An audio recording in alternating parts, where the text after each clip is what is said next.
चांगल्याचा जमानाच नाही राव. समजावण्यासाठी गेलेल्या ड्रायव्हरलाच झोडपले. चिखली बस स्थानकात राडा. बस कंडक्टरसोबत वाद घालणाऱ्या प्रवाशाला समजावण्यासाठी गेलेल्या ड्रायव्हरला मारहाण झाल्याची घटना शनिवारी चिखली बस स्थानकात घडली. चालकाच्या तक्रारीवरून एका विरोधात चिखली पोलीस ठाण्यात गुन्हा दाखल करण्यात आला आहे. याबाबत बस चालक विनोद दत्तू वरपे यांनी चिखली पोलिसात तक्रार दिली की ते शनिवार 18 मे रोजी चिखली ते धार भडगाव मार्गे अशा बस फेरीच्या कर्तव्यावर होते.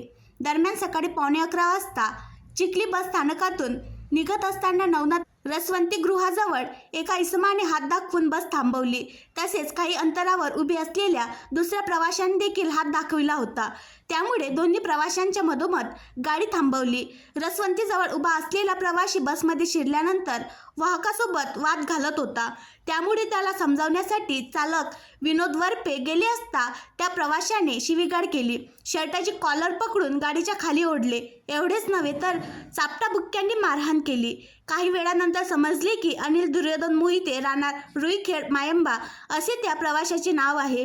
त्याच्या विरोधात तक्रार दिल्यानंतर शासकीय कामात अडथळा प्रकरणी चिखली पोलिसांनी गुन्हा दाखल केला. आणखी नवीन व्हिडिओ पाहण्यासाठी आमच्या देशमुख एक्सप्रेस न्यूज चॅनलला सबस्क्राईब करा, लाईक करा आणि शेअर करा.